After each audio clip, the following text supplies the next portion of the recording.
There's nothing like it. The sound of the mighty modified. The NASCAR Whelen Modified Tour set to go.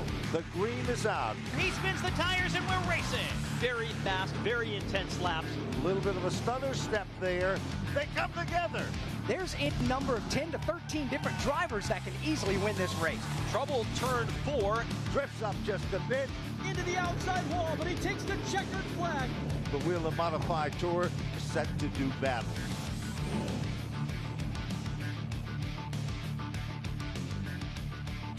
On a picture-perfect Saturday night here in Winchester, New Hampshire in Cheshire County, the NASCAR Whelen Modified Tour is set to go here at the Monadnock Speedway as JDV Productions presents the 5th annual Duel at the Dog, energized by USNE Power. Kyle Rickey joined by Ben Dodge, and we are set to go racing here tonight. A great qualifying session a little bit ago and a very special opening ceremonies here coming up shortly. We certainly are going to experience just that. Already some of the crew members, as well as you, the race fans. Now, usually when we do an introduction, everybody sits in their seats and they yell and holler. But that's not what we want today. See Josh Fernanda from JDV Production. He wants you, the race fans, to come right down where the action is. That's right. Get up out of your seats, go up against the fence. Josh is down there, and when we introduce the drivers, you can give them a great send-off, shake their hand, pat them on the back, and we will present to you the Duel at the Dog,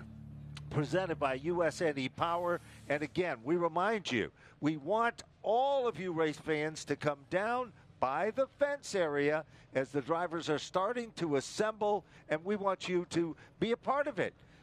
Meet your favorite driver, or tap him on the back, shake his hand, say hello, and be a part of all of this. This is very, very exciting to do it this way. You see where we're located here this evening in Winchester, New Hampshire. This facility opening in 1971, just a quarter-mile asphalt oval, but a lot of banking in the turns. 15 degrees around this quarter-mile racetrack here this evening should provide some great competition for the NASCAR Whelen Modified Tour. 76 degrees, partly sunny skies as the sun begins to set to the west, and the field of cars assembling here on the front straightaway, and a lot of the drivers and crew members that'll be introduced here shortly lining up behind the main grandstands here as they'll make their way through the fans and onto the racetrack here shortly once we introduce to you the 21 driver field tonight. You know, there's so much history that surrounds this racetrack.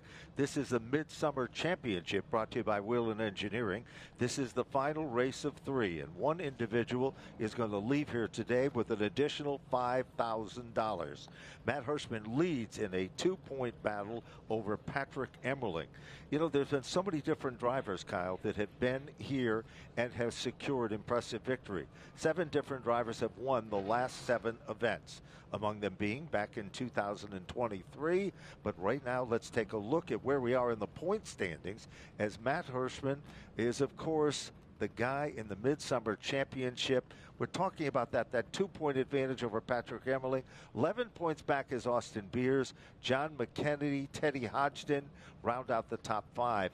And there's a shot at it even the way back to the bottom of the top 10. There is indeed, with just 24 points separating the top 10. This midseason championship began on July 1st at the Seekonk Speedway in Massachusetts. Matt Hirschman picking up the win on that evening. A couple of weeks later, July 10th at Claremont Speedway, Patrick Emmerling winning the Duel, the Clash at Claremont back on July 10th, and now the Duel at the Dog 200 here this evening, energized by USNE Power as the field begins to assemble here on the front stretch. Learning more about Patrick Emmerling, the current championship points leader, as we look at the bigger picture running for this year's title. We sure do, and of course 8 top 10 finishes in, of course, 9 racing events. Starts 185, wins 11, top 5s 60, and the average finish is 11.0. Of course, first Tour Championship, looking to win, and he is looking for a victory at this racetrack. He's won at other racetracks, but this is one of those tracks that has not been kind to him at all. Patrick Emmerling, the championship points leader, coming into tonight and has all the momentum in the world on his side. 2 wins. Those are the last 2 races, 11 career victories. 16 seasons of competition, one of the longtime veterans of this division, chasing his first Tour championship here in 2026. And of course, the other side story, this would be the hat trick, 3 in a row, and you're looking at him talking trackside as the driver's there. John McKennedy on the left side of your screen, on the right side of your screen, Patrick Emmerling, and of course, everybody is getting ready and staged. We remind you, race fans, you can come down and you can greet and meet these drivers. You don't have to stay in your seats. I don't care where you are in the grandstand. Make your way to the start-finish line area, and when we introduce the drivers, you can give them the high five, you can give them a fist bump, you can give them a handshake, a pat on the back, or any of the above. And once we introduce the starting lineup, you see the wheel positioned at the start-finish line, and there is a chance that up to 10 drivers will have to redraw for their position, or as few as 4. And that wheel spin and redraw will take place following our driver introductions as they qualified here about 90 or so minutes ago. Sure have. And of course, this is a unique racetrack. We've seen this event go green to checker without a caution. I know that's very hard to believe, but it has done it in the past. In addition to that, we've seen long periods of green flag runs, and we have also seen several different approaches that we've had several cautions early and late in the event. So there is so much history that surrounds all of this. Josh Venata, the gentleman from JDV Productions that put together these 3 races, he is down there to meet and greet the drivers as they're coming up from the starting grid, working their way back towards turn number 1. And then when we're told by the NASCAR officials, we'll get things kicked off and go with the commencement of the teams, the people that make the magic behind the scenes, Kyle, as well as the drivers themselves. Very rare that the hidden heroes of the sport are included in an introductory, but that's what Josh Venata likes to do. Apply something a little bit edgy to what's going on and make it something very special. Good crowd on hand here at the High Banks of Monadnock. They've got a big open modified show coming up next week. We'll tell you more about that. We will certainly hope that you'll check out the information on the web and join us, paying a lot of money as well for the weekly competition, and it's an open event. A lot of extra bonus cash is on the line as well. Tonight's race here at the Monadnock Speedway, the final bull ring for a while of some of the bigger ovals coming up for the Modified Tour, including our next event on Wednesday night, August 5th at the Thompson Speedway Motorsports Park. Then a couple of weeks' time, there's Super Speedway, the New Hampshire Motor Speedway on Saturday, August 22nd, and then a return trip to the Stafford Speedway Half Mile on August 28th. That's a Friday night at the conclusion of August. So we've had a lot of bull rings here on the tour the last month or so, and we're going to see some bigger, higher speed racetracks here in the coming weeks once we get into next month, as it looks like the final few drivers getting into position. Cars gridded here on the front straightaway, and in just a matter of a couple of moments, we'll deliver our starting lineup. And again, it's not just the drivers that we're recognizing here tonight. And again, we ask the fans to come on down to the fence line, greet the drivers as they make their way through the grandstands and back onto the racetrack to their respective race cars here shortly. And if you cannot do that, well, you can applaud and make some noise. Be enthusiastic about all of this, because that's what we really want to see. We want to have you as much a part of this as we are a part of this for this very special presentation. Very unique awards, a lot of thought went into the process, and these competitors, from the time that they arrived here on the property to this very moment, to the end when the checkered flag drops and they load up to the next destination of the NASCAR Whelen Modified Tour. So a lot in store, and once we are given that command, we will kick things off with our starting grid of 21 of the best. Now remember, Bonza Tufa's down there. The wheel is set up, so we're going to present the lineup as they qualified, and then that could change, as Kyle, you pointed out. Oh, it will change. No doubt about that. At least 4 positions will change for the start of this race here this evening. 200 laps in distance, the 5th annual Duel at the Dog, energized by USNE Power. Glad you could join us here tonight, here at the racetrack and on Flow Racing across the country. As the fans get aligned, the drivers get aligned, and as soon as we get the cue, we will get into our starting lineup. And it's not too late. Come on down. Be a part of this. We see a lot of the fans getting ready, all excited and pumped up to be a part of it. And it's once we get that command, you and us will get it kicked off.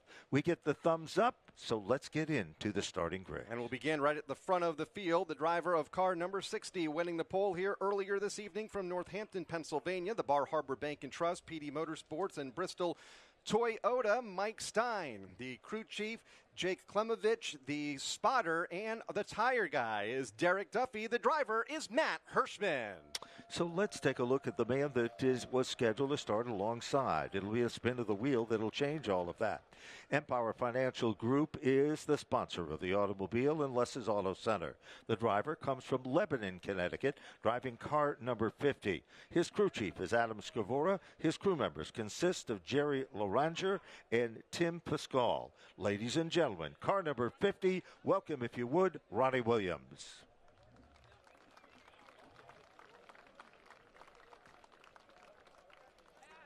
Inside row number 2, the driver of car number 1 on a roll here lately. A lot of momentum for the driver of the USNE Motorsports car, USNE Power, providing the sponsorship for the Orchard Park, New York driver, Dale Hedquist, the crew chief, Bob Lucas, the spotter, also Joe Filipponi, one of the crew members on the team, driven by Patrick Emmerling.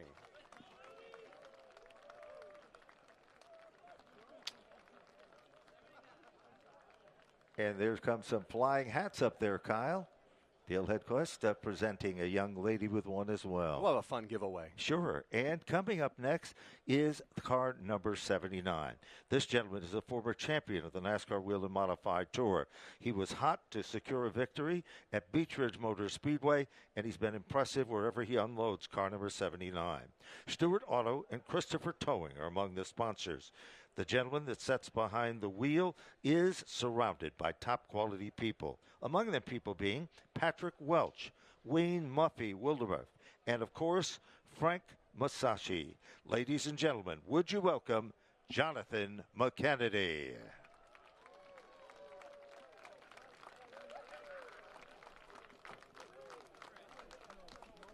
Our fifth starter, the driver of car number 73. Professional Therapy Associates and Jersey Shore Contracting, the sponsors for the driver out of Galloway Township, New Jersey, Bobby Greiger Jr., Dan Ferrasso, and Paul Hartwick Jr., the crew members walking out with Paulie Hartwick III. In starting position number 6, it'll be car number 56. This driver comes from Ontario, New York. He's part of a family that is frontrunners in the Whelen Modified Tour. That family is led by USNE Power and individuals in his family like David Catalano, Timmy Catalano, and Brian Brooks. We're talking about Catalano Motorsports, car number 56. Would you welcome Trevor Catalano?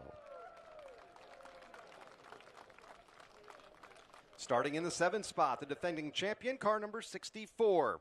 The Dell Electric Lumiere Electrical G&G Electrical Supply sponsored car for the driver out of Northampton, Pennsylvania. He'll be escorted by his crew members, Ron Uhas, Jack Eli, and Eric Beers. Please welcome our 7th starter, Austin Beers.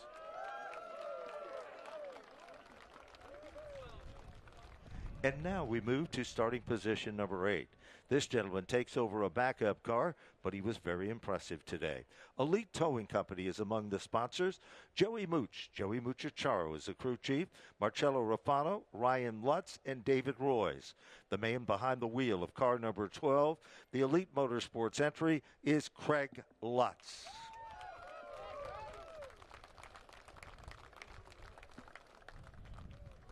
Ninth starter inside row number 5, car number 3. The Northeast Drilling SYP entry for the driver out of Owego, New York. Greg Fournier, Alan Snide, and Dave Young, the crew members, walking out with Tyler Ripkema. And now let's take a look at the final member in the top 10. He'll sit behind the wheel of the Apex race cars, Tucker Fabrication and Welding, Apex Racing, car built right down the street from this speedway. The people that provide the support are Bill Barnett, Kevin Russell, and Rick Plummer. Ladies and gentlemen, from Apex Racing, car number 95, starting 10th, would you welcome Corey Plummer. 11th starter, the driver of car number 21, the Monadnock Construction and Newtown Pools entry for the driver out of Newtown, Connecticut. Nick Kopsick is the crew chief. Andrew Chaninskis is the spotter, and on tires is Marissa Colvin. Please welcome Stephen Kopsick. And now let's take a look at the 12th starter in the field. GF Roofing and Riverhead Building Supply is among the sponsor. People that provide the magic include Rob Heyer, Bob Keaton, and Kevin Jasper. Would you welcome Goody Motorsports and the driver of car number 58, Eric Goodale. 13th starter, the driver of car number 17, Keen Towing and Recovery, and Bell Septic, providing the sponsorship for the driver out of Woburn, Massachusetts, Chris Taggart, Mike Murray, and Joey Kendall. Bringing out Anthony Nocella, starting in the 13th position tonight. Another rookie will start back in position number 14. Business Time Motorsports, the Landau team of Remax, Ontario Fuel, among the sponsors itself. Tyler Dockenhausen, along with Nick Smith and John Weaver. Ladies and gentlemen, the driver of Teddy Hodgson Racing, number 05. The rookie is Teddy Hodgson IV.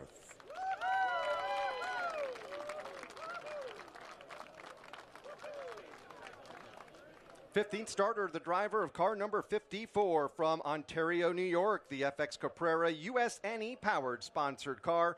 Rick Kluth is the crew chief, Brian Crowley the spotter, and on tires is Kyle Martin, the driver, Tommy Catalano.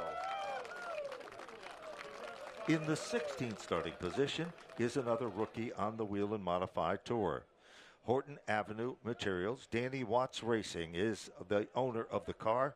And, of course, the gentleman that is a part of the team includes J.J. Vesey, Matt Vassar, and Russ Hershey. Ladies and gentlemen, car number 82, the driver, Andrew Moeller. 17th starter, the driver of car number 31, fresh off a top 10 finish last night in the NASCAR Craftsman Truck Series race in Indianapolis.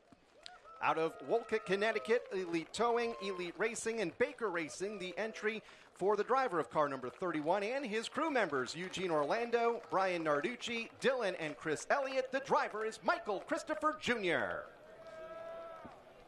And now we look at the 9th row, starting position number 18. He'll drive the Wannick Construction Company Harmon Funeral Homes car. Jason Harmon, along with Teresa Allman and Nick Sikoski. Ladies and gentlemen, car number 9, Warnick Motorsports, Jaden Harmon. 19th starter, the driver of car number 28 from Milford, Connecticut, New Car, providing the sponsorship for this team, led out by crew chief TJ Albee, Evan Marchand as the spotter, and on tires, it's Big Matt Hunby. It's the driver, Doug Kobe. What a throw. And in starting position number 20. This gentleman is a regular, and he sits behind the wheel of the Merkel Racing Engines machine. Greg Gorman, along with Stephen Atwood, along with Chris Beard. And, of course, this is Heggie Motorsports, the independent runner from Calverton, New York. Would you welcome car number 18, Ken Heggie. And our 21st starter here this evening from Thompson, Connecticut, the USNE Power 82 signed services entry, led out by Scott Moore and the crew chief. The spotter is Tyler Cox and Grace DeRozier on tires. Please welcome John Michael Chenette.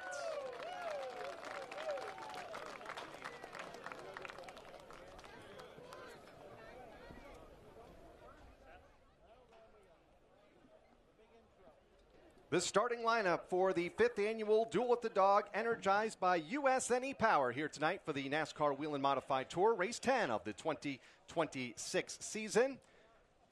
And, of course, this is not just a regular Whelen Modified Tour event. It's the Whelen Midsummer Championship, round number 3, and the third and most important one, because one individual will be recipient of $5,000 at the end of today's feature event. So as the drivers head down trackside, the wheel has been located on the racetrack, and in just a few short moments, we're going to be, well, spinning the wheel. But it's a two-part process, and nobody knows more about that wheel process than our own Bonzatufa. And we'll go to him trackside here shortly.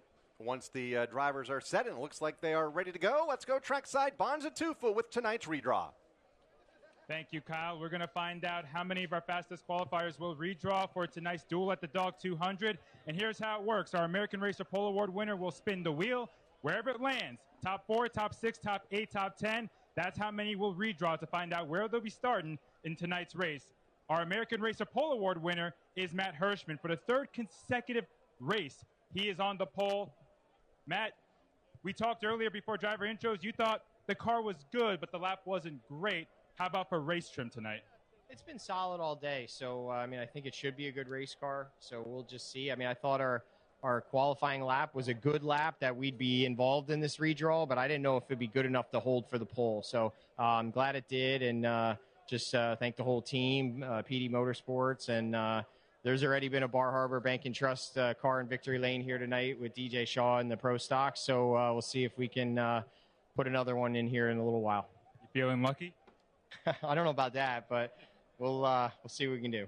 Well, let's find out here how the wheel goes. Give it a good rip. It could be top 4, top 6, top 8, top 10. Last time we had the wheel, it was the top 8 that had the redraw. Matt knows how to give this thing a really good spin. Where is it going to land?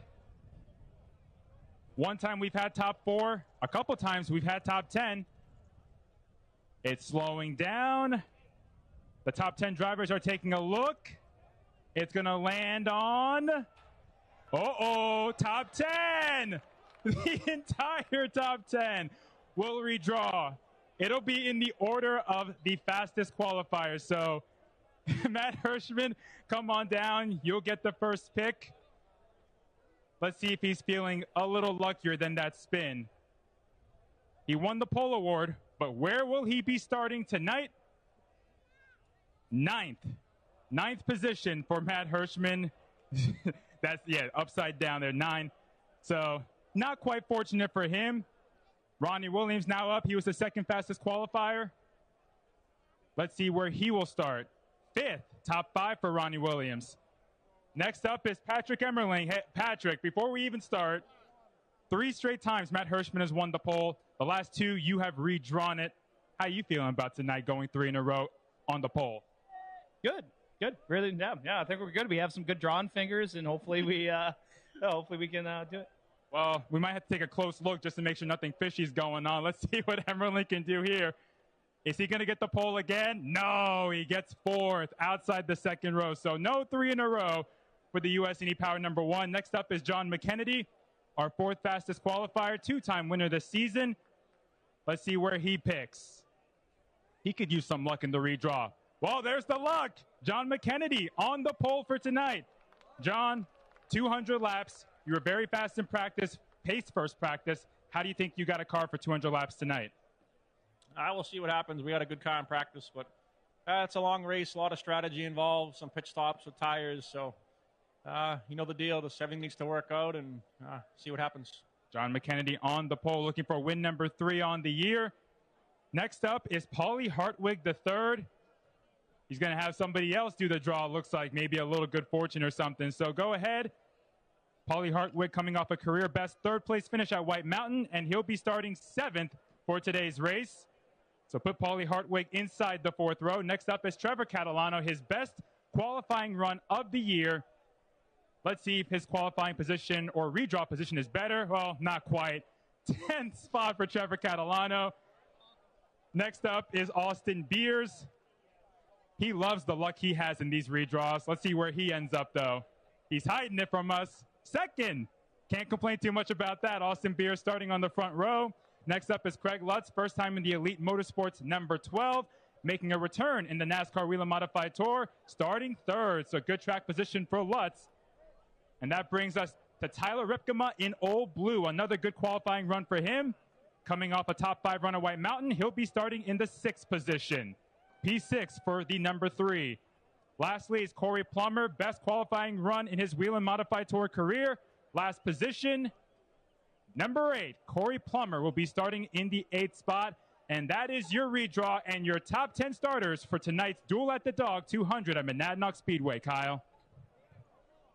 So we reshuffle the front half of the field here tonight once again this season, and poor Matt Hirschman winning the pole earlier for a 3rd consecutive week, and we'll have to start from the 9th position here when we go under the green flag, but he has 200 laps to get to the front. He sure does, and if you look at how this is going to line up, very interesting. John McKennedy is going to be in the number 1 spot, but the defending champion of the NASCAR Whelen Modified Tour will be outside, and that, of course, is Austin Beers. McKennedy having a little bit of a conversation with Ronnie Williams. Williams will be starting back in the 5th position in the Empower Financial Group sponsored car.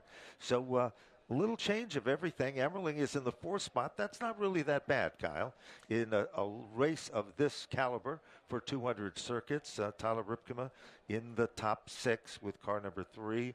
Hartwig back in 7th. The 95, the local kid Plummer, will be in the 8th spot. And then, of course, in that 5th row, we've got Matt Hirschman in 9th. And the 56 machine, of course, Trevor Catalano will round out the top 10. And John McKennedy will lead us to the green flag after qualifying in the 4th position, and he knows this track well, so we'll see if he can keep that 79 car up front. Trailed off in the second half of the race last week, last Saturday evening, Yes. But looking to keep that car at the front of the field here once they do the shuffle, once we fire the engines and begin the parade and pace laps for the Chelmsford, Massachusetts driver. The Stewart's Automotive sponsored car will lead us to green. Austin Beers, the Northampton, Pennsylvania native, the Dell's electric car, will start from the 2nd spot. Big gain for Austin after qualifying in the 7th position. And he'll tell you that this has not been a track that's been very kind to him over the years, but he's looking to change all of that today. Craig Lutz set out a few races, had success early in the seasons. Most of that success came on the bigger racetracks. He'll be making up that 2nd row with the Elite Motorsports car, the Elite Towing Company machine, and that, of course, is a team car to Michael Christopher Jr. Now, Michael Christopher Jr., if you just tuned in on Flow, he'll be starting back in the 17th position. They had a very difficult start of the day, a problem with the rear end of the car. They thrashed and got it out. He had no laps in practice today, and then he came out among the first cars to take time. So and lot running of on 2.5 hours of sleep. Yes, and that's not easy to do at all whatsoever. A great crowd assembled here for this traditional event. JDV production doing a great job of putting all the details and all of the ingredients together as well. Take a look at the championship standings after the first 9 races of the season. Patrick Emmerling, the championship point leader by 10 over Austin Beers. Then it's Steven Kopsick, who was the point leader for a couple of races earlier in the campaign, now has slid to 3rd, 25 back. John McKennedy in 4th, Eric Goodale to round out the top 5. He's been quietly consistent all season long, 45 out, but still within striking distance. Sure is. And then in the 6th spot is Matt Hirschman, 48 points back. Tyler Ripkema in 7th, 57 off the mark. Tommy Catalano, who's won here before, is in 8th. Teddy Hodgson, the rookie, is in 9th. And Michael Christopher Jr. holding out in the 10th spot, just 74 points back. Our next stop will be at Thompson Raceway Park on August 5th. You'll want to be there and be a part of that race program. It is, as we talked about earlier, kind of a changing of the guards. We go from the bull rings to a speedway that is large and powerful. The command less than 2 minutes away. We'll be back here to the Monadnock Speedway to get that command and to get this race underway here tonight at Monadnock Speedway.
Back at the Monadnock Speedway, the NASCAR Whelen Modified Tour set to go racing on this Saturday night in southwestern New Hampshire. 21 cars lined up on the front straightaway, and in just a matter of a couple of moments, we will be set to get this one underway. It's the JDV production tonight, the 5th annual Duel with the Dog, energized by USNE Power. Let's go trackside now to get the command.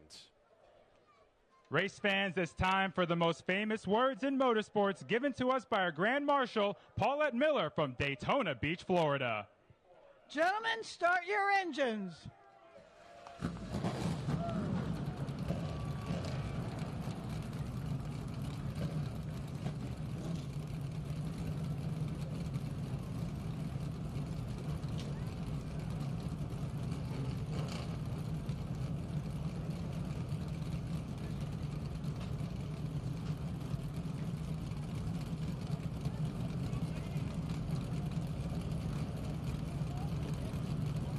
Field coming to life here on the front straightaway. Ben, a lot of storylines, 21 of them in fact, plus a couple of races within the race that we have talked about. The Whelen Midsummer Championship, race number 3 here tonight, and a lot of money on the line for the drivers involved, including Matt Hirschman, who leads that 3-race championship point standings coming into tonight by just 2 over Patrick Emmerling.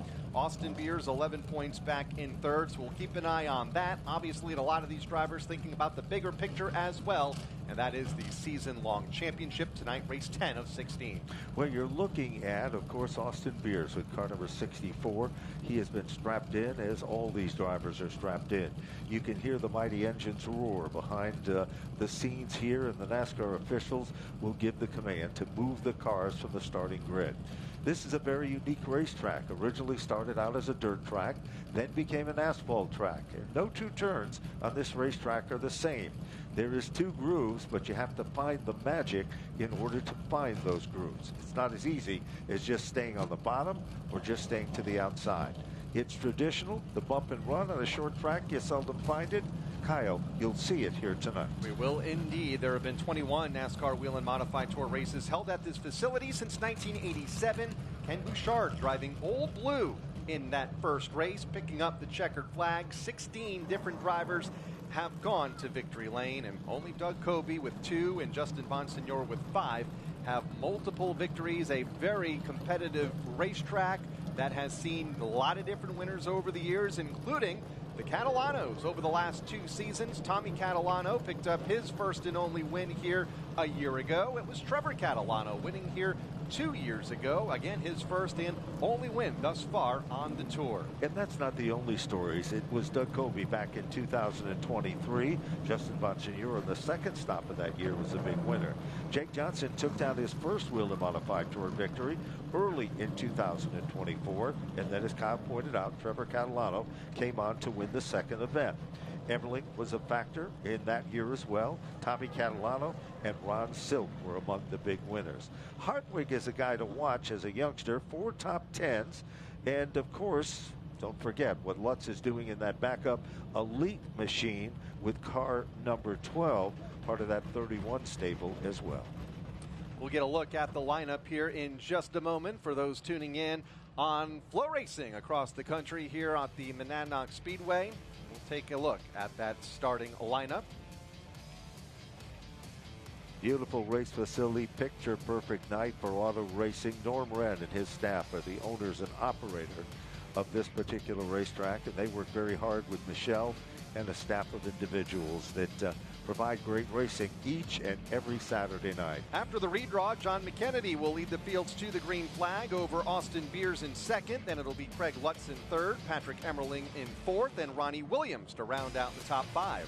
In the 6th starting spot, it will be car number 3, and that, of course, is the number 3 of Tyler Ripkema. Moving back to the 7th position, it is Paulie Hartwig. 8th position, car number 95, Corey Plummer. In the final row of the top 10, it'll be the 60th, Matt Hirschman, back in the 9th spot, and then rounding out the top 10 is car number 56, and that, of course, is Trevor Catalano. And it was Matt Hirschman winning the pole earlier tonight, the American Racer pole. Second half of the field, Stephen Kopsick in 11th, Eric Goodale in 12th, Anthony Nocella 13th, Teddy Hodgson in 14th, Tommy Catalano in 15th.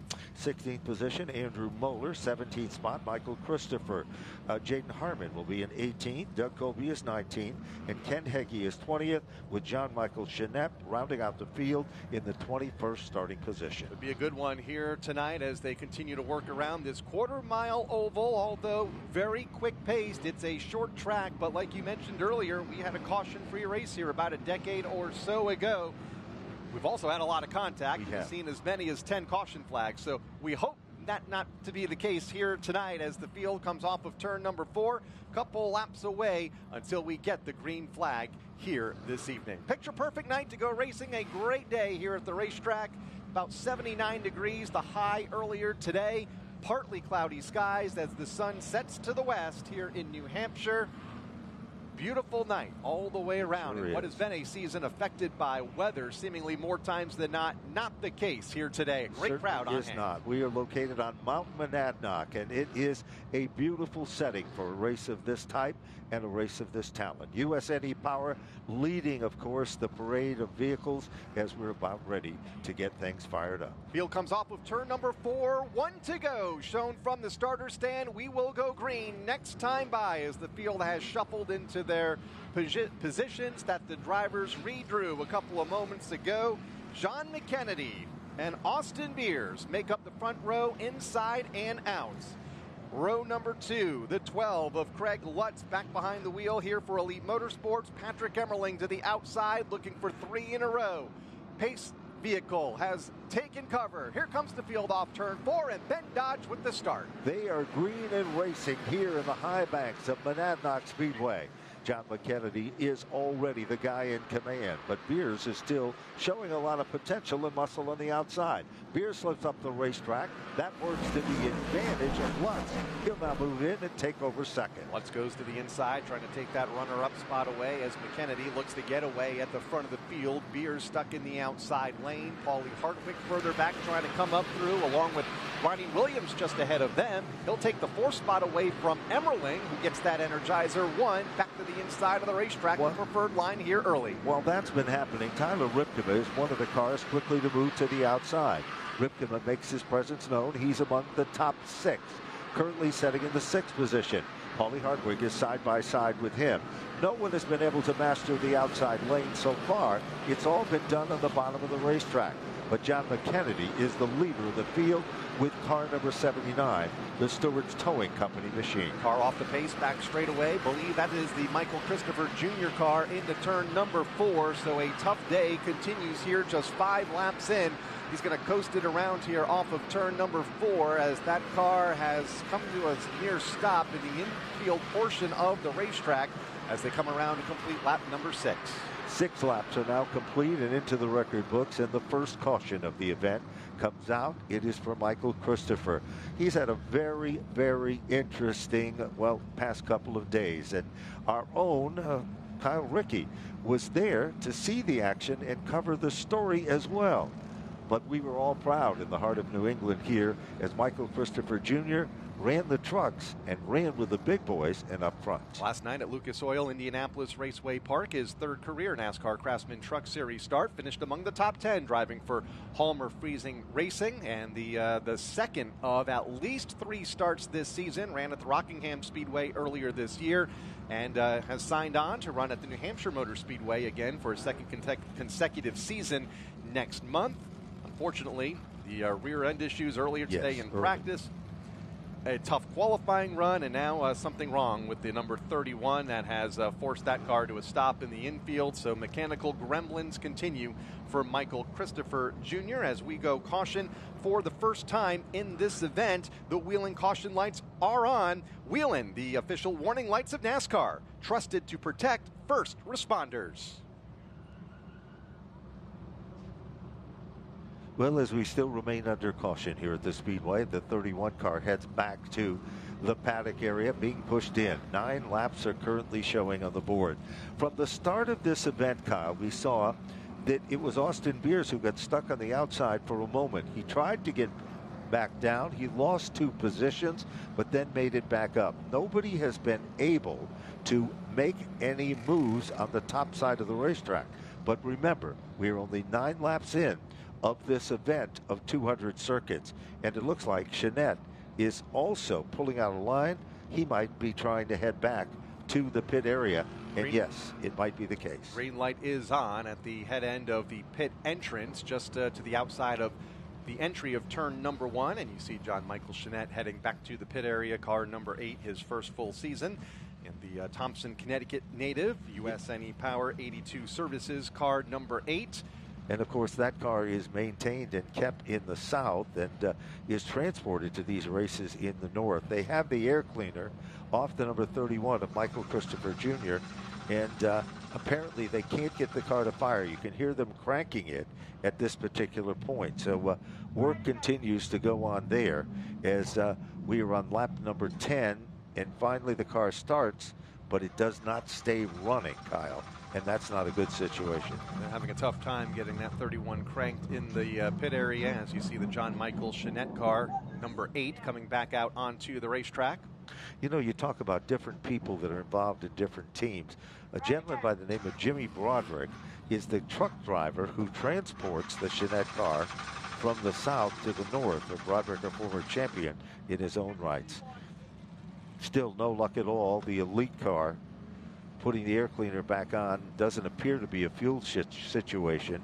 It does appear to be perhaps ignition or something, as they're now looking at the front of the engine itself. Let's reset the front of the field for you as we are about a lap away from the restart. Jonathan McKennedy is the race leader, has led all 12 of the laps thus far. About half of those under the green flag. Craig Lutz in second, Austin Beers third, Ronnie Williams in fourth, and Patrick Emmerling to round out the top 5. We'll restart inside of row 3. Sure will, and looks like we've got them doubled back up from the starter's stand. Houlihan takes a look at the field, make sure everything is okay and good. Inside, John McKennedy. Outside is, of course, the driver of car number 12. What a great start for Craig Lutz, the Miller Place, New York driver. Here they come. The green is out. Lutz restarting in the second spot as his teammate Michael Christopher Jr. still on the pit lane. A little bit of contact among the race leaders as Lutz goes way up the racetrack in turn number 3 and will give up 3 positions as they come around to complete lap number 14. McKennedy is able to get away. He was involved in that contact the lap ago as well. He's the race leader. Meanwhile, it is Ronnie Williams who goes to the top side of the racetrack. Inside is Austin Beers with the number 64 car. Williams tries to get a nice run. Coming to the front as well. Can't do it. Williams can't close the door. Here comes Patrick Emmerling. The Energizer is doing just that. Car number 1 moves on to the 3rd position. Behind him is Tyler Ripkema, and now Lutz goes from the outside to the inside. Tracking Matt Hirschman, who redrew the 9th position after winning the pole earlier tonight, and he remains in 9th, 16 laps into this race. Steven Kopsick, who was one of the fastest cars, in fact, he was the fastest car in practice, qualified just outside of the top 10 and 11th. He has made his way up to the 8th position as most of the field has singled out around the bottom. Things tightening up front. Austin Beers has reeled in Jonathan McKennedy. He has, but look a little further back for the top 10, the bottom of the top 10. Eric Goodale in the 58 has been trying to work over Corey Plummer. He is able to pick up the spot, and for the very first time, it looks like Goodale will move into the top 10 positions here. Back down the straightaway into turn number 3. It is John McKennedy, still in command of this event. Scramble now as we go further back in the field, and we can see a battle with Anthony Nacella in the 13th position. Tommy Catalano, Doug Colby, and Teddy Hodgson. Teddy Hodgson in that mix dives to the inside of Corey Plummer, who is going the wrong way as Plummer falls to the 14th position, stuck in the outside lane, now pulls that 95 car to the bottom, and just about everybody runs the bottom of the speedway off of turn number 4 and through turns 1 and 2, and beginning to be a 2-car breakaway right now at the front of the field. Jonathan McKennedy, here comes Austin Beers, poked a nose to the bottom for the race lead, but had to fall back in the line in the 2nd spot. Both of them getting away from Patrick Emmerling in 3rd. There's no question, on entry, it appears that Austin Beers has a stronger race car. On exit, coming off the turn, it's John McKennedy who can continue to pull away. McKennedy is a former champion, and of course, It is Beers, the defending and youngest champion in the history of the Whelen Modified Tour. Where is, of course, the young Hartwig talent?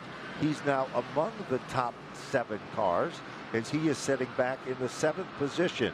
He taps to the back bumper of Lutz, lets him know he's there. Behind him is Stephen Kopsik. Just 15 years old is Paulie Hartwig and really beginning to find his groove in the series. Top 3 finish last week, running just out of the top 5 right now in the 7th spot, but just feeling his car out here early in this event, as are most of these drivers, including Stephen Kopsik just behind him. Up front, here comes Austin Beers, again peeking to the bottom on Jonathan McKennedy. Can't find the speed of the inside or the room to the inside of the racetrack of the race leader and has to settle in the line in second. But man, the car is strong through turns 3 and 4. It certainly is. And John McKennedy knows this track like the back of his hand.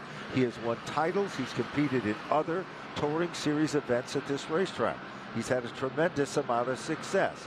Beers continues to apply that pressure each and every circuit.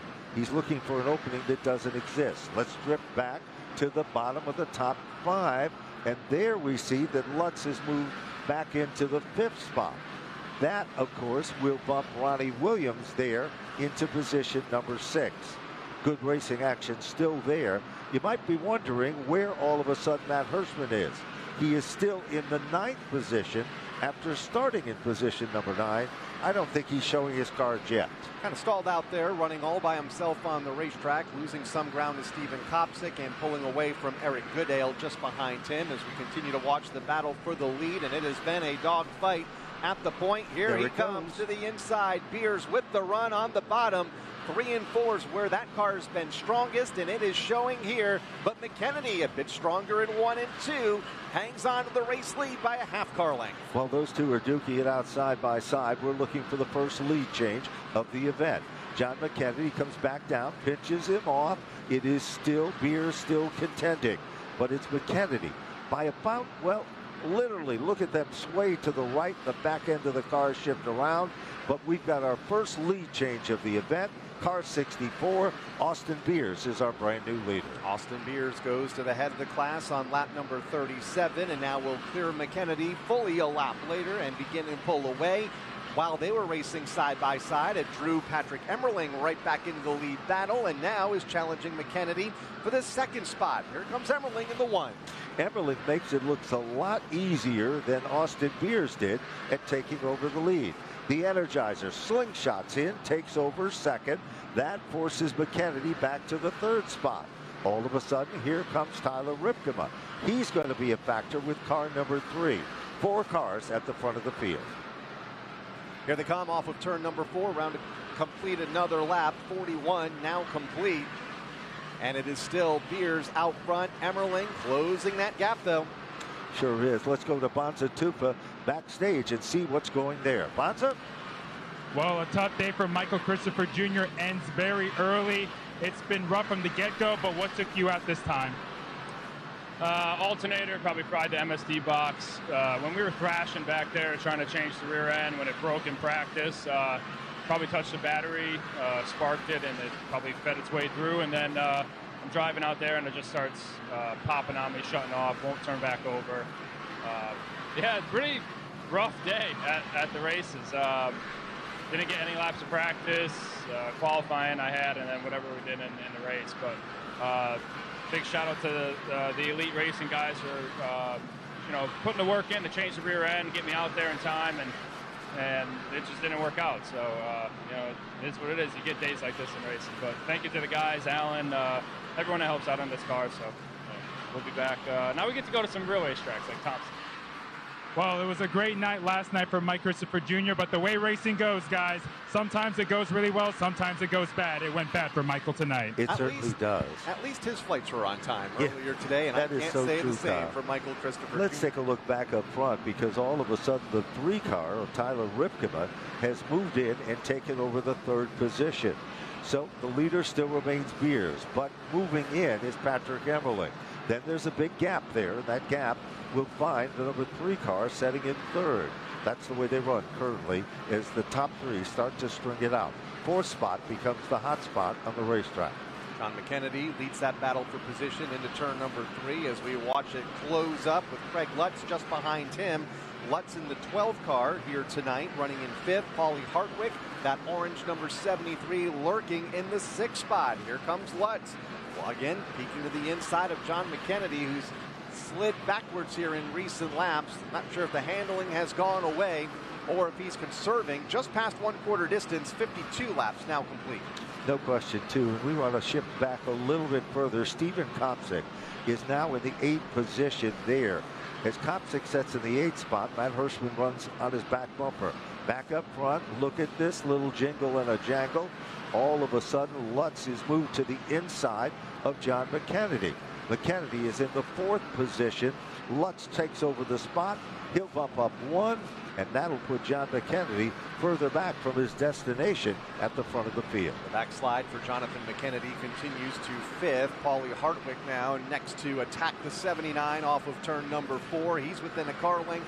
Ronnie Williams is lined up behind them, along with Steven Kopsik, Matt Hirschman, and Trevor Catalano.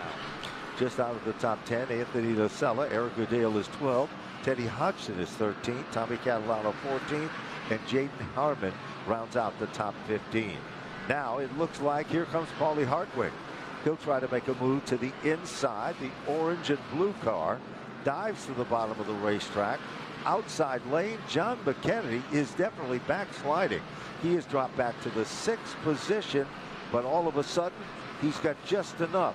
Hartwig continues to work him over, but it is still John McKennedy holding on to position number 5. Started on the pole, did John McKennedy after the redraw, led the opening 37 laps, and since then has backslid to the 5th spot and is just trying to hang on to the top 5 right now. Paulie Hartwig to his inside in a race for that position, and McKennedy will give way and fall into line in 6th, trying to slam the door on Ronnie Williams, who's a couple of car lengths back, along with Steven Kopsik and Matt Hirschman. That battle for position, about a straightaway behind the race leader, Austin Beers, who is quickly closing in on the tail end of the field, and those drivers include Doug Coby, John Michael Chenette, and Corey Plummer, all in front of the race leader. Sure is, and of course lap traffic is going to be the story. When you have a track of this size, it is always going to become a factor.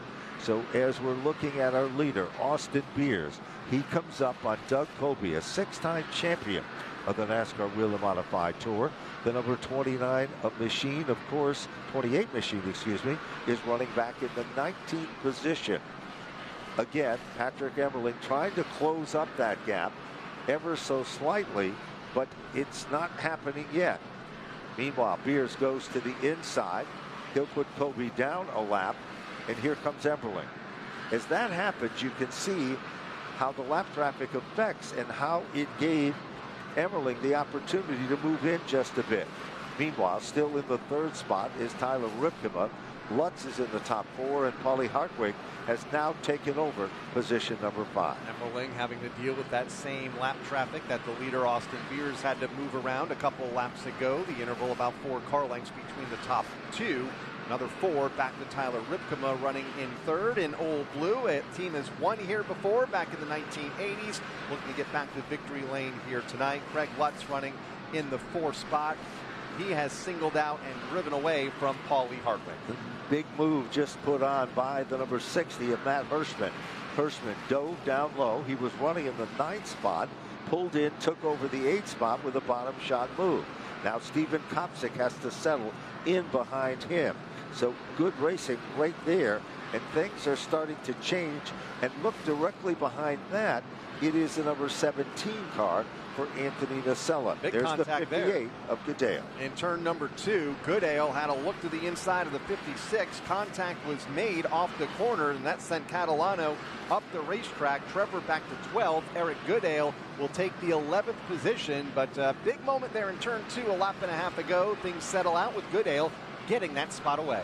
Goodale is a closer. He comes on very strong, usually late in the event. We are at lap number 72 of 200 for the Duel at the Dog here at Monadnock Speedway. Good racing throughout the field. Leaders still struggling a bit with heavy lap traffic. All of a sudden, a new battle has emerged between Ronnie Williams in the number 50 car. He is working over John McKennedy. McKennedy is still struggling he is among the top 6 cars, but he has definitely got his hands full. Further back in the field, good crossover move there. The 9, oh, he's in trouble. He'll spin to the bottom of the racetrack off turn number 4. We're still under green at this point, but here is the caution. Second one of the night for the spinning Jaden Harmon car off of turn number 4 here on lap number 75. A solo car spin off of the corner and onto the front straightaway, minimal contact, but that does put us under the caution flag for the second time here this evening. Harmon started the event back in the 18th starting position, so he was running at the time of that spin just to the bottom of the top 15. So right now, field is under caution for the second time. Safety lights are on, and race control is informing the teams of what's going to happen here. Corey Plummer has pulled out of line as well, and it looks like possibly some of these individuals are about to head back to the paddock area. Car 79, John McKennedy, was not as strong, and he was fading. He started in the front position, and McKennedy had dropped back to the bottom of the top 6. So it's going to be interesting. Will he take this opportunity to head to the paddock? We'll get a look at a replay for those watching on Flow Racing and see what put us under this second caution. A little bit of contact there off of turn number 4 with Catalano, sending the 9 into the infield. That was Tommy Catalano making contact with Jaden Harmon. And the minute he came to the center of that infield area, we also saw the situation, some steam and smoke coming from beneath the hood of that race car as well. Looks like things could be changing rather quickly here in a few moments. We're going to see if there's any takers that will be heading back down to the paddock area. We have for those of you watching on Flow, we do not have a formal pit road at this racetrack. However, they set up a very unique pit road. They go off in turn number 1. They make the turn, come back around, and come off turn number 2 and come back out and pick up at where they were running at the rear of the field. So let's see what's going to happen, Kyle. And if you plan to pit, you go to the outside lane and pass the safety truck coming off of turn number 4, and it looks like all of the lead lap cars, Corey Plummer, John Michael Chenette, the only cars left on the speedway, along with Jaden Harmon. Everybody else heading behind turns 1 and 2, and Bonza Tufa is there, and we'll be going to him here in just a moment as you get a look at most of the field making some adjustments here under this caution. That includes 2 change tires here tonight, Bonza. Yeah, 2 change tires for the teams tonight, and you're going to see a lot of rear tire changes. Austin Beers will be the first in, coming in as the race leader. He said his car was a 2, maybe 2.5 out of 10 on the tight side. Not really going to make any significant adjustments to his car. Patrick Emmerling, his team told me he's letting the car come to him. Not really any complaints on his machine. I don't see any adjustments. If anything, it might be tire pressure adjustments. Everybody putting 2 new rear tires on. Austin Beers is away. It's a modified live pit stop procedure, so there's nothing to gain, nothing to lose, as long as you stay on the lead lap. Emmerling's away. Nothing significant in terms of adjustments on the top 2. Also, it looks like John McKennedy, that car had literally been dropped down off the jack. It needed a little help to come back out. So they will come back in formation, and that's what Bonzo was pointing out here. So we'll see what's going to be the story here. Everybody does make it back out in the neck of time. And, of course, we are now on lap 80 of 200. You're looking at Matt Hirschman's Bar Harbor Bank and Trust number 60 car. It makes it back out. They have until when this safety truck gets back off of turn number 4 to get back by him and stay on the lead lap. And it looks like, quick count, just about everybody has. Ronnie Williams has not. He just came out of the pit area over in turn number 2. So we'll be watching that car to see if he's allowed to go around and keep the car on the lead lap. We'll find out here in just a moment as he makes his way up the outside lane.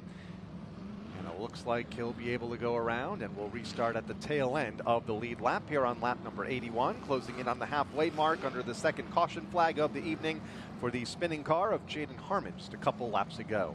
Most of what we've seen so far, minor situations taking place. Doug Colby drops to the rear of the field with the new car number 28 machine. So things are starting to get put back together, and the pieces of the puzzle in tonight's 5th annual Duel at the Dog, presented by USNE Power Company. Williams will realign that 50 into the 15th position. Bonza mentioned the modified live pit stops. Can't gain or lose positions in the pit area. If you are able to do the work in the allotted amount of time, it takes the safety truck to get about a lap and a half around this track under the caution. So Austin Beers will indeed restart as the leader. Other cars stayed out. In fact, most of the cars off of the lead lap stayed out. They'll get the wave around, including Corey Plummer here in just a moment, along with John Michael Chanette. And the Harmon machine, I believe, is the next car. And, of course, the Heggie machine will be, so it'll be 4 cars. We'll get the wave around, and they'll go to the rear of the field. Then you'll see Austin Beers is the leader, the 1. Patrick Emmerling is still in the 2nd spot. Tyler Ripkema is still in 3rd. Lutz is in the 4th spot. Polly Hartwig rounding out the top 5. Jonathan McKennedy was 6th. Ronnie Williams 7th. Stephen Kopsick was 8th. Matt Hirschman was 9th. And Trevor Catalano would be among the top 10. And once the field is realigned and everybody is back in the positions that they need to be for the restart, we will go back under the green flag. Couple of long green flag runs, but not the longest runs that we have seen here at Monadnock. Saw a 200-lap green flag run here about a decade ago. Not going to go caution-free tonight, but a couple of yellow flags in the first half of this event slowing the field. Well, you know, one of the things that we saw, and Bonza pointed it out, right rear tires are the story. This racetrack traditionally has always been a racetrack where the right rear seems to work the hardest and work the most. So we've seen that. We saw these guys go in. They changed the right rear. 2-tire change was the story. Remember, they can shift these tires from front to back, but all they're getting is 2. 2 is not as good as 4. We know all of that, and it looks like we are moments away from getting them fired back up. All the free pass cars moving around the safety truck here on the front straightaway as we get the 1-to-go signal. Jaden Harming among them. Ken Hagee getting a lap back. And a couple of other cars at the tail end of the rundown. Jaden Harmon, as we mentioned a moment ago, also getting back on the lead lap as the field is in turn number 3, looking for the restart to complete lap number 86. Austin Beers, Patrick Emmerling inside and out on the front row as we go back under the green flag. Well, Beers look good, but Emmerling look even quicker. He'll go to the outside, and here comes Lutz. Lutz makes his presence known. Off the turn, Lutz had to go for it, and he could not complete the move. Meanwhile, Beers tries in the inside to the outside. John McKennedy's right rear is starting to make him racy again, but he's in the upper lane. What a run for Lutz here tonight in the outside, driving for Elite Motorsports in a nose-to-nose race for second, wanting to challenge Patrick Emmerling for the lead at the same time as Austin Beers to the bottom. Great 3-way battle up front. 89 laps in, 11 laps shy of halfway, and it's Patrick Emmerling looking for 3 in a row and a little bit of contact in that race for second. It sure was. Beers slipped up the racetrack. When he did, it was Lutz who was right there with him. Ripkema now guards the spot in the inside lane. It is Ripkema to the bottom. Lutz, they come together a little bit. Lutz changes his pattern, goes from the outside to the inside. Nacella is trying to move forward with car number 17. He is at the bottom of the top 10. Look at that car come off the turn like a rocket in a battle among the top 10 positions with Matt Hirschman. Nearly contact there with Nocella in the outside. That day-glow yellow number 17 slid up the racetrack, opens the door now for Ronnie Williams. Nocella battling hard in that outside lane. Paulie Hartwig just ahead of them. That orange car to the inside for 5th on John McKennedy. So a lot of great racing throughout the top 10 as things have strung out, but still remain tight at the front of the field with Patrick Emmerling leading the way. And a little further back, we see Teddy Hodgson. He is in a battle with, of course, Tommy Catalano. They've been duking it out further back in the field. Back up front, keep your eyes on Hirschman. He is 9th and continues to apply the pressure. Check that. He's moving further forward now. Hirschman is coming to the front of the field. He's in the 7th and the 8th position with Paulie Hartwig now. That battle down into turn number 1 has singled out. McKennedy has the 5th spot. Then it's Hartwig followed by Hirschman and Nocella, the way they run off of turn number 4, and then Steven Kopsick just behind them, trying to get around Ronnie Williams just into the top 10. That is 9th and 10th. A full straightaway behind Patrick Emmerling. 2 laps shy of the halfway mark. Emmerling out front. Here comes Paulie Hardwick further back in a race for 5th. Hardwick just continues to never give up. He is a youngster with plenty of moxie and plenty of giddy up. He's setting back in that 6th position. Thought twice of it, pulled it back into formation, and gave the spot back to John McKennedy. Now he's testing the waters again. Takes it in at a ton, halfway down and halfway to go when they come back to the stripe on the next time by. Still, the battle is between Hardwick and John McKennedy, and that's for the 5th spot. And Austin Beers applying a little bit of pressure to the race leader at the same time at the front of the field. Patrick Emmerling out front in the 1, a little contact, a lap to go. Beers letting Emmerling know that he is there, challenging for the lead. Crossing the line to complete lap number 1:02. They shuffle the deck a little bit more from 5th on back. Here comes Matt Hirschman. Meanwhile, Hirschman's coming forward, but Paulie Hardwick had made perhaps the best move that he's done so far, because he moves in to contend as we've got that brand new leader. Now look at slingshot move to the bottom. And a big moment. Jaden Harmon has gone around for a 2nd time in this event, putting us under the caution flag for the 3rd time here on lap number 104. 2nd consecutive yellow involving Jaden. Same location basically there for a moment. Yep, on the racetrack itself. The guy that pulled off an amazing move, and you got to give his spotter credit, was Austin Beers. As he was coming into turn number 3 at speed, he got on the binders, he just slowed the car just enough, and of course the 9 car was directly in front of him. He went up 1 lane, and that's all it took to keep him out of the serious situation that could have developed. But there's car number 9. It pulls away from the scene, bringing out its 2nd caution. This is caution number 3 for Jaden Harmon, who is driving the Wanted Construction Company, Harmon Funeral Homes sponsored race car. Just 17 years of age, from Rock Glen, Pennsylvania, in his 4th start of the season. In fact, his 4th start of his career here on the NASCAR Whelen Modified Tour. Opened up running well at Seekonk Speedway. Finishing in the 8th position, has struggled to finish in the top 10 since in races at Claremont and White Mountain. Has an uphill battle here today after getting turned around twice already in this event. Certainly has, and of course, again, it looks like we've got some more takers that would like to perhaps head back to that paddock area, but now the field is crossed over and doubled up. So it looks like we don't have time to make that situation work for most of these drivers. No, that outside lane, I think, is heading to the pit lane. I think that's you their might be intention right. here. Yes, it is. Pit lane is yet to open. Now the green light illuminates over in turn number 1. And the 56 of Trevor Catalano, the first of those cars to step out of line and begin to head that way. Jonathan McKennedy in the 79. Paulie Hardwick stays on the racetrack. Number 42, of course, also heading back to the location as well. So a couple of quick adjustments. That, of course, is Andrew Moeller. And Jeanette is back in. Ronnie Williams is back in. And Teddy Hodgson is back in. Let's check in Jonathan McKennedy's pit area as he is in for a 2nd time here on lap 107. Yeah, John McKennedy not very happy with the handling of his car. They're going to make a significant track bar adjustment to try and get that car tightened up. They're also going to make an adjustment on the front sway bar. A quick adjustment, and he's down and away. Looked like a minor adjustment, too, which is kind of amazing. As we were on the lap number 107, John McKennedy has come back out to pick up at the rear of the field in this event. So, leader still remains Patrick Emmerling, the Energizer, out in front. Austin Beers lost that lead, as we said, and Tyler Ripkema. Craig Lutz still continuing to impress folks in that 4th spot, and Paulie Hardwick up to 5.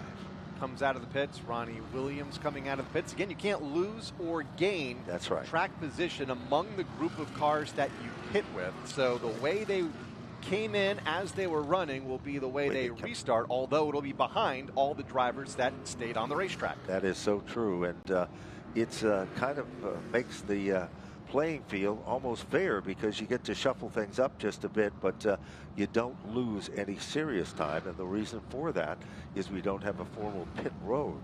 So that's the reason for that situation. Competitors working and trying to keep heat in the tires, working from side to side as we are on lap number 109 in this event. Third caution flag is out. The first came out on lap number 7 for Michael Christopher Jr. Had an alternator issue that put that car out of the race early on, and then the last 2 yellows on laps 75 and 104 involving the Jaden Harmon car getting turned around off of turn number 4. As we go back to Bonds in the pit area. Patrick Emmerling was asked on the radio how his car was. He said the car is just a little bit snug. Not too bad, just a bit on the tight side. Austin Beers was fighting a tight car earlier before the pit stop. They're telling Beers try to take advantage of that outside line to try and get that lead back.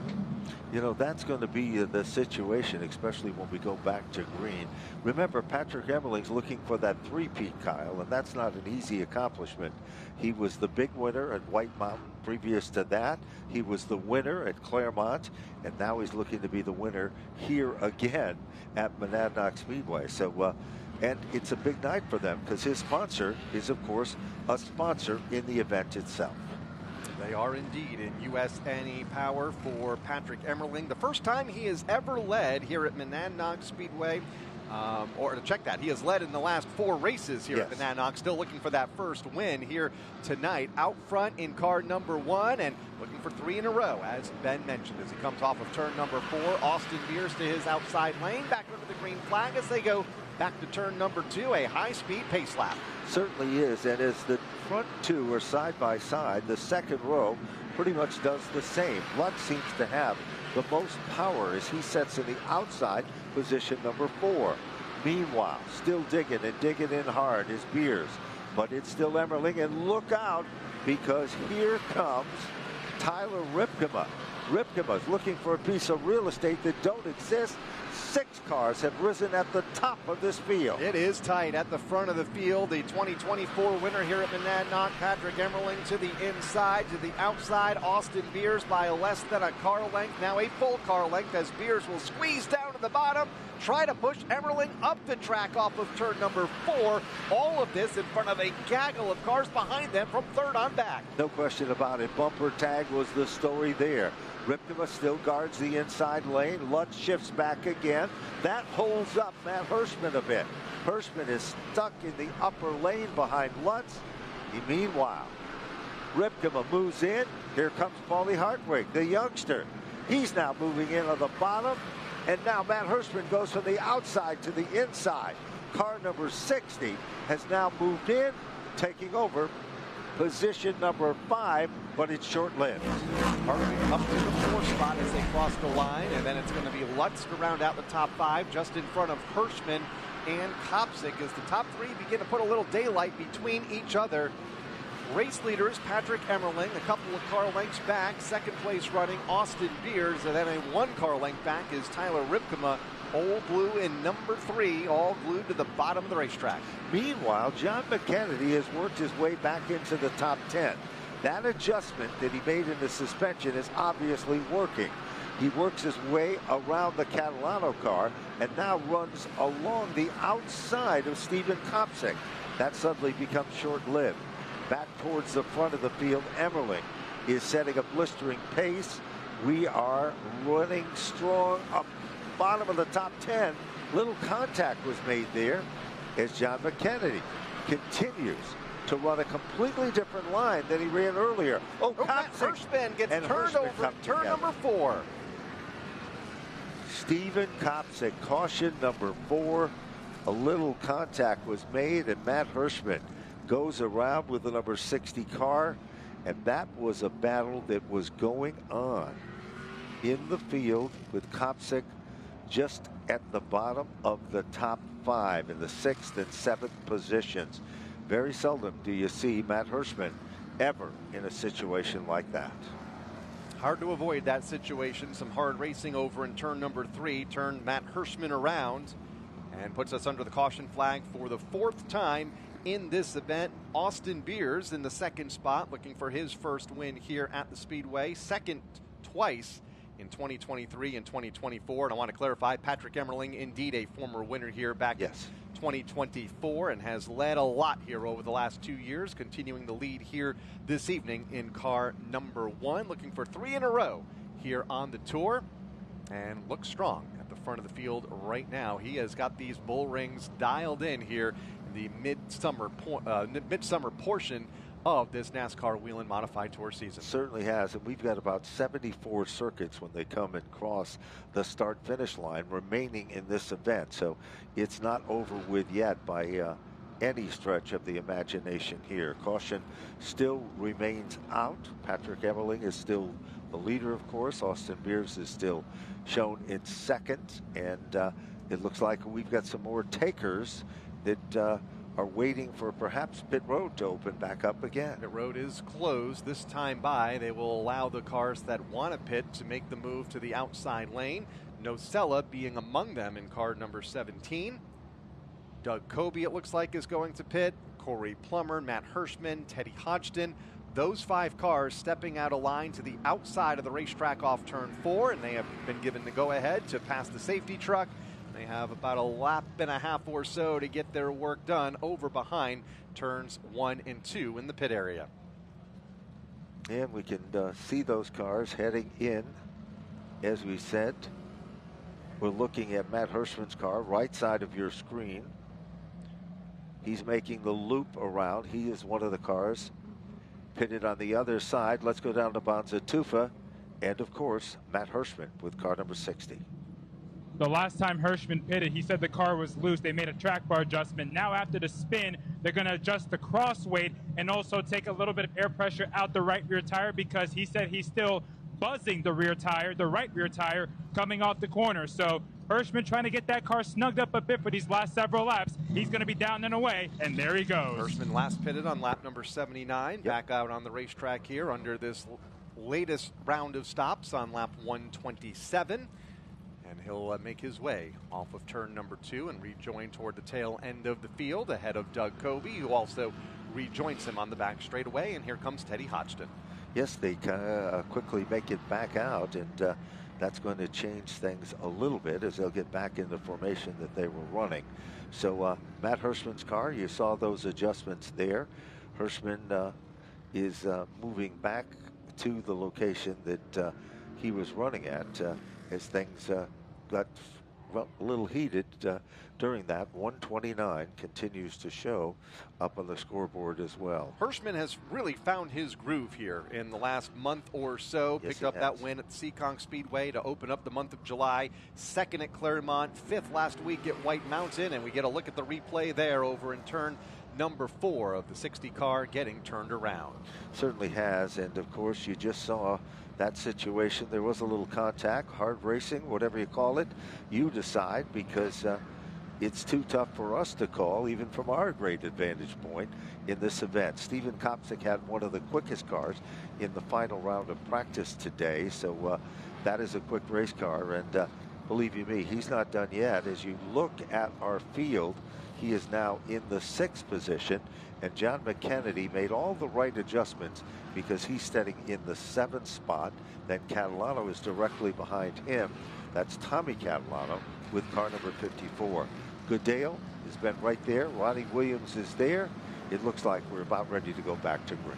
Hirschman shown in the 18th position, so we'll see Matt can make his way up through the field. Time running thin. Less than 70 laps to go around this tight quarter-mile oval. Green flag is back out. We're back underway. Emmerling to the inside of Beers as they go to turn number 2. Austin trying to get the run. Emmerling trying to prevent that run, and it's going to get tight in turn 3. Meanwhile, Paulie Hartwig is making his presence known in the outside lane. Just before the caution, it was Tyler Ripkema who looked real racy. Here comes Hartwig. Meanwhile, brand new leader emerges. It is Beers. Beers slows up just a bit. That gives Emmerling back the lead. 4 cars under a blanket. It's anyone's guess as they head down the back straightaway. They're dead heat. Last time by as they cross the line, about 1/100th of a second between the top 2 this time, and it's about a half a car length. Patrick Emmerling inching out front once again Austin Beers in second. Here comes Ripkema and Hardwick. They're still nose-to-nose for third and fourth. Inside lane advances. Ripkema to the inside of Beers now for the runner-up spot. While all that was happening, Craig Lutz back in the 6th spot. Tommy Catalano is moved up to 7.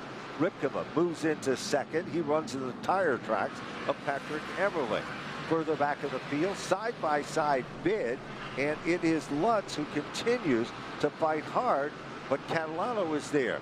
Meanwhile, look out, because here comes the 58 machine of Goodale, as he's down underneath the number 50 car. And around goes Kopsick in turn number 2. Little bit of contact, and it may have been with Lutz over in that end of the racetrack that sent the 21 snap spinning to the infield, and we go under the caution flag for the 5th time here tonight on lap 139.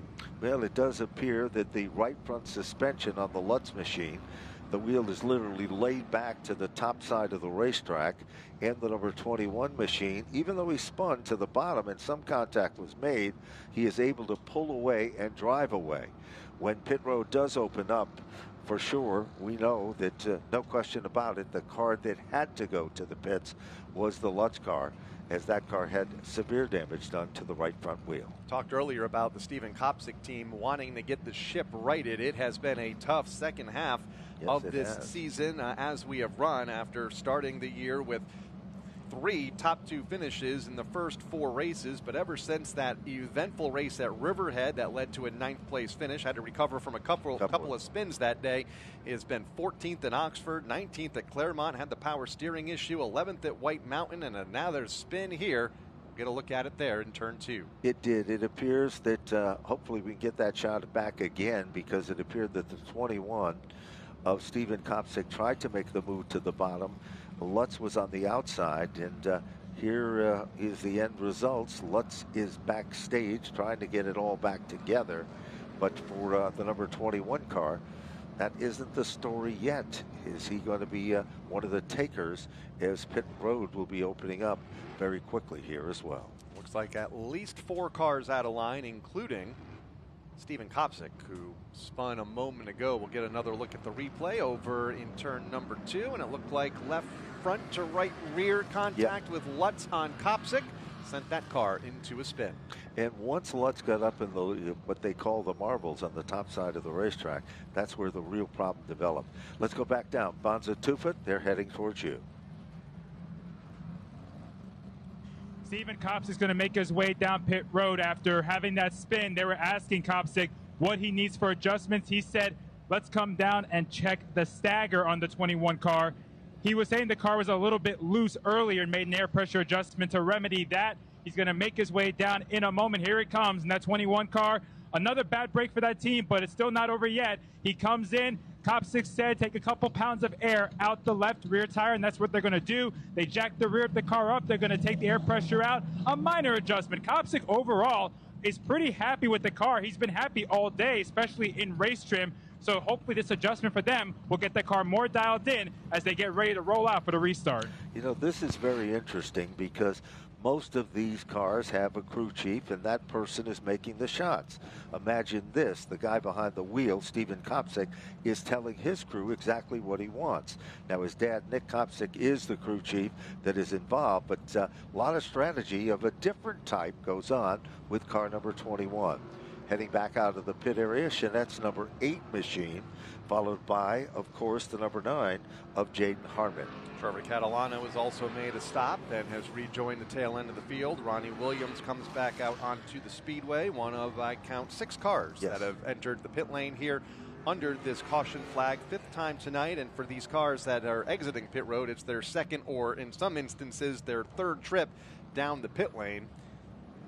And we have 56 circuits remaining when they come back to the stripe, by the way. So we are coming down in the final 50. And if you know anything about bull rings and short tracks, in the old days, 50 laps was a magic number. And that's when they put it all together and hustled and bustled and beat and bang and performed to perfection to bring out the best in the results. And I would be a bit surprised if you're going to see every one of those adjectives that I just mentioned in the final laps here today. Ronnie Williams also coming back onto the racetrack, making a stop on the pit lane a moment ago, or the pit area a moment ago. No formal pit lane, as Ben mentioned, here at the Monadnock Speedway. Those formal pit lanes coming back, though, the next couple of weeks when we go to the Thompson Speedway Motorsports Park, the New Hampshire Motor Speedway, and the Stafford Motor Speedway in the month of August. As the field is doubled up in their rows of two, we'll go back under the green flag at the completion of lap number 146 of 200, and it's still Patrick Emmerling. He has paced the field since lap 87, and he's out front here off turn 4. Here we come. Emmerling again with the advantage, but look out, Tyler Ripkema. And now, Paulie Hartwig, for the first time, dipped to the bottom. He's been running the outside lane before we went to caution. Back up front, we've got a bit for the lead. Will it stick? And here comes John McKennedy in the top 5. Kennedy faded early in this event, kind of stabilized mid-pack, and now is back in the top 5 as we continue to watch the ongoing race for the lead. Tyler Ripkema, outside lane, led last time by 4 1/1000ths of a second over Patrick Emmerling. This lap, it's even closer at 3 1/1000ths of a second with Emmerling out front. Tyler Ripkema continues to run the outside line, the toughest way around this facility. He sets, well, almost sets the pace. Emmerling is still there. They come off the turn back to the stripe, and Patrick Emmerling is now back in command of the lead. Ripkema changes his line.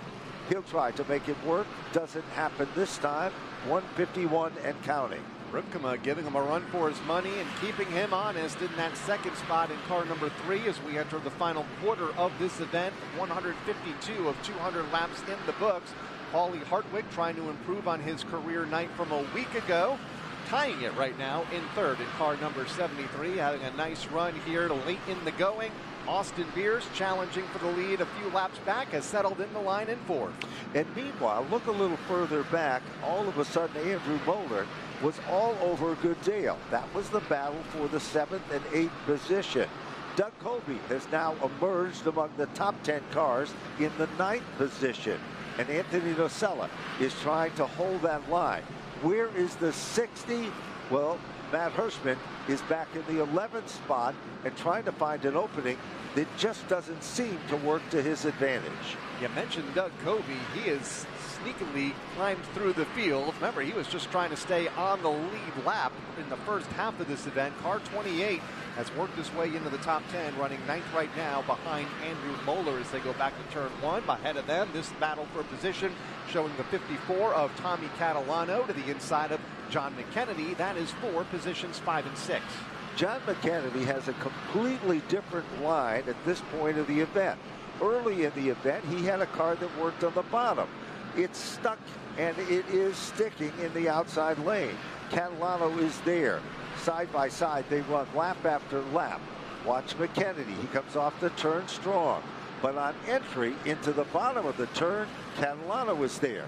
They continue to run side by side. Nobody is giving up an inch there. Kennedy in the outside lane looks fairly comfortable, and Catalano to his inside, also fairly comfortable. And about the 4th time by, this race is side by side for the 5th spot. It's allowing the top 4 to draw away. Emmerling has 2 car lengths over Tyler Ripkema, another 3 lengths back to the race for 3rd. That's where Austin Beers is applying the pressure to Paulie Hartwig, running 3rd and 4th. And then this battle for 5th on your screen right now.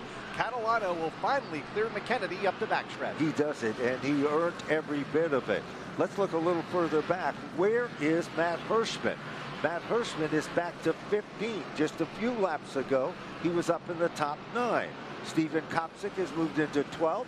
Check that, make that 11. Car number 21 is coming to the top 10 as well. You're looking at Anthony Nocella running to the outside, and Matt Hirschman trying to stay low, get around Nocella, and pick up that spot. And that, of course, is the battle for the 15th position, far from where Hirschman was running before that contact was made. A battle a half a lap behind the race leader, Patrick Emmerling, who's off turn 2. This battle coming off of turn number 4 and crossing the start-finish line. led by Matt Hirschman, again from 15th on back. Anthony Nocella, Corey Plummer also in the mix as they come back off of the corner. As Emmerling leads into turn number 3, closing in on 33 laps to go, now 32 as Emmerling crosses the line in the margin. Up front, about 0.4 of a second, back to Tyler Ripkema in second. Well, you know, Paulie Hartwig continued to be a star in this event, running in the 3rd spot, and Austin Beers continuing to try to reel him in. All of a sudden, John McKennedy, it appears that he might have, well, worn out those tires a bit running in that upper groove, because Eric Goodale is in the 7th spot, and Goodale is applying the pressure. We are on lap 170 of 200. Goodale within 2 car lengths of John McKennedy as we watch that race for position up the back straightaway. McKennedy in the 79. Goodale in the 58 as they cross the line now within the final 30 laps, and we'll go back to Matt Hirschman along with a couple of other cars. That's Steven Kopsik to the inside, peeking to the bottom of the racetrack, trying to work that car back into the top 10, and is in a race with the 6-time champ to get there in Doug Coby. You know, just for a second, it appeared that Paulie Hartwig was in the wrong spot at the wrong time, but he recovered from that situation, and he did it rather nicely. John McKennedy is now among the top 6. His next target is going to become the 54. Remember, Tommy Catalano was the car he was running side by side with for over 12 laps. Back towards the front of the field, leader is still car number 1, the Energizer, in command. Tyler Ripkema still in second. Then there's a huge margin as Austin Beers sets in that 3rd position. Paulie Hartwig is 4th, and coming at this point is Tommy Catalano with car 54. He's in position number 5. Solid run here tonight for Tommy Catalano. Won here a year ago at the Monadnock Speedway, and using that momentum from last season here tonight, car 54 in the top 5, and trying to reel in Paulie Hartwig just a few car lengths ahead of them or him for the 4th position. Matt Hirschman further back, getting desperate. In fact, there's a ton of contact at the tail end of the field. Jaden Harming is in the mix, along with Trevor Catalano in the 56. That's in turn 2 as we watch the 54 come back off the corner. Tommy Catalano. Tommy Catalano has done a really good job, because we saw John McKennedy just working him over. McKennedy's car is starting to fade just a bit now. John McKennedy is running in the 6th spot. Goodale is there. Teddy Hodgson, the rookie, doing a great job up to the 8th position. Andrew Moeller is in 9th, and Doug Coby is running in a solid 10th. Meanwhile, look at Hirschman trying to thread the needle through traffic. And we're also watching Steven Kopsik, who is just out of the top 10 in the 11th spot. He's with Ronnie Williams and Matt Hirschman. Here's Eric Goodale to the inside to pick up a spot on John McKennedy. Teddy Hodgson in the 8th position. Watts 7th from McKennedy, who was dropped back to that position a lap ago by Goodale. Hodgson having a good run late as well in that 05 car, running full-time on the NASCAR Whelen Modified Tour this season. Former SK Light Modified champion at the Stafford Motor Speedway, and is going to work on McKennedy to the inside. A great race for position just inside of the top 10. Well, Teddy Hodgson showing that he might be a rookie in name, but he is not in performance. He continues to move forward in the 7th spot. Goodale is up there in the 6th position. Meanwhile, back towards the front of the field, well, still that battle is going on with Teddy Hodgson as he now sees some daylight to the inside. John McKennedy. That's the battle for the 7th and 8th spot currently. That's the rookie and the former champion, as McKennedy, the former champion, slides up the racetrack, and Teddy not afraid to apply a little bit of contact in turn number 4, and will take that position away, but McKennedy not going down without a fight as we close in on 10 laps to go as Patrick Emmerling lapping some of the back markers at the tail end of the field in turn number 3, and that's really allowed him to get away from Tyler Ripkema, who has to go around that same traffic, including John Michael Chanette and Corey Plummer. You know, we've still been watching what Teddy Hodgson has been doing with, of course, John McKennedy. Those two guys were slicing and dicing. Now you're looking at Kopsik. Kopsik with the 21 car, working over Doug Coby, who is in the 9th position. Coby shuts the door. Kopsik continues to apply some pressure. Tyler Ripkema nearly got turned around last time by Corey Plummer. A close moment for the second place runner. It allowed Austin Beers to close in. Now they go to the outside of John Michael Chanette, but that contact really allowed Patrick Emmerling to pull away by nearly a full straightaway at the front of the field. That's 2.2 seconds. You know, it appears that Paulie Hartwig, who definitely saved that car from a couple of situations, so he is settled back in and, of course, is in the top 4. Tommy Catalano, big distance between him and the Hartwig machine. We're coming down to the wire, 194. It'll be less than 5 circuits to go.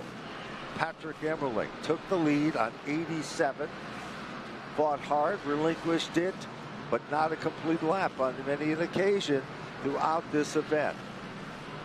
Gave up the lead a couple of times to Tyler Ripkema in that torrid battle for position for the race lead several laps back, but once he was able to get clear, he's been able to pull away, looking for 3 wins in a row here tonight on the NASCAR Whelen Modified Tour. His second at the Monadnock Speedway. Off of turn 4 he comes with 3 laps to go. No question about it. The hat trick, they say, is almost impossible. Remember, he's also a guy got a shot at $5,000, and that too is just as important. We're coming down to the final circuits of competition. Patrick Emmerling is gone. The Energizer is not only energized, it is full power, and full power ahead. White flag is out. 1 lap to go. Into the corner he goes, up the back straightaway for the final time, looking for 3 in a row and 12 on the career on the NASCAR Whelen Modified Tour. What a roll he's been on as of late. Patrick Emmerling picks up the win here tonight in the Duel at the Dog 200 at the Monadnock Speedway. He sure does. He will also be the man that looks at the Whelen Midsummer Championship to secure yet more money, and $5,000 of all of that from the good folks at Whelen Engineering. Unofficially, and there is the man, Dale Hedquist, giving him 3 fingers up, and his crews and friends are there to celebrate with him. Tyler Ripkema, an amazing job to finish in 2nd. Austin Beers, 3rd. Paulie Hartwig, also very impressive to finish in 4th. Tommy Catalano was 5. Teddy Hodgson leading among the rookies behind Hartwig will finish in the 6th spot. Eric Goodale is 7th. Jonathan McKennedy unofficially is 8th. Doug Colby is 9th. Stephen Kopsick rounds out the top 10. All those cars finishing on the lead lap, along with Ronnie Williams in 11th, Matt Hirschman in 12th, Anthony Nocella in 13th, Andrew Moeller 14th, Trevor Catalano in 15th. The final car on the lead lap. Everybody else 1 or more laps down, including Jaden Harmon, John Michael Chanette, Corey Plummer, Craig Lutz, Ken Hagee, and Michael Christopher Jr., who fell out of the race early due to electrical issues on lap number 5. Wow, what a great race it was, and the Duel at the Dogs lived up to its reputation. The 5th annual event presented by the good folks from JDV Associates, and of course, big night for our winner, and of course the U.S. NE Power people in the winner's circle. So much history in this event. Figure this one out. The hat trick, 3 in a row, and of course that Whelen bonus program that surrounded this event for an extra $5,000, and that, of course, the Whelen Midsummer Championship. We'll go down trackside in a moment and hear from our race winner, Patrick Emmerling, for a 3rd consecutive event here this season on the Whelen Modified Tour. In fact, he is set to climb out trackside, and we'll go down there now and hear from our top finishers. No. Tyler Ripkema in the 2nd spot. We'll hear from him as well. He put up a fight in the late stages of the event. Did. He did a great job, and of course, Austin Beers, who was also a factor throughout the event, just never, ever gave up in his quest to be able to be on the podium among the top 3 competitors as well. And there were so many other side stories in this event. John McKennedy had a roller coaster night, both up and down. Remember what were the other things that we seen? Let's go down to Bonza Tufa. Patrick Emmerling, 3 wins in a row in the NASCAR Whelen Modified Tour, celebrating the victory for the 2nd time at Monadnock Speedway. We need more hats. The USNE truck in the background. Patrick Emmerling climbs down, celebrates the victory. Another one. 3 in a row for the U.S. Power Motorsports team. Patrick, let's talk about those restarts. You were up front. What was the key to holding on those restarts with those intense side-by-side battles? Yeah, we knew we were going to have a really good car here, but yeah, that was some of the most elbows up stuff. I mean, everyone was bouncing off of each other. I was getting pushed into. Oh man, it was that was some elbow. That was the most elbows up racing all year, and this place just doesn't disappoint. There, a ton of fun coming here at the Monadnock, and yeah, the UNSNE car won on the USNE night, and yeah, hats off to the whole crew. Yeah, that's Dell again prepared a masterpiece of a race car. I got it. Long run. We were just here and we were rolling. So yeah, just thank you to everyone involved, and David Miller, USNE Power, and, this whole unbelievable. To think that we would win 3 in a row in this series, that's just absolutely so difficult. And yeah, we're just gonna keep on chugging, and yeah, just it's an awesome team. And just really grateful to be a part of it. Third, first, and first in the Whelen Midsummer Challenge. What does that mean for you to be the Whelen Midsummer Champion? That's huge.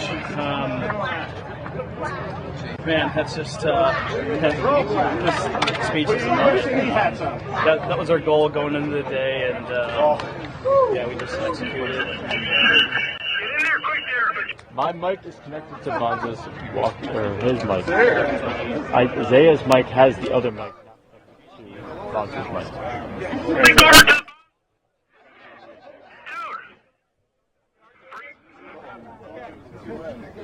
Had a ton of fun. All right, we got one more thing to do. We have the American Racer tire draw to see who will win a free set of tires. As we get set for our next event, it is the 18th place finisher. The 18th place finisher will get a free set of American Racer tires. We'll go back to Patrick Emmerling for the trophy presentation in a moment as he celebrates win number 3 in a row here at Monadnock. Kyle. And Corey Plummer will get that free set of American Racer tires as the 18th place finisher here this evening. 3 in a row for Patrick Emmerling. And we'll go down trackside here in a moment, hear from the rest of our top 3 finishers. Tyler Ripkema in the second spot fell 2 seconds short, 2.3 seconds to be exact at the finish. Austin Beers stayed with the top 2 for a while, but had to settle for third.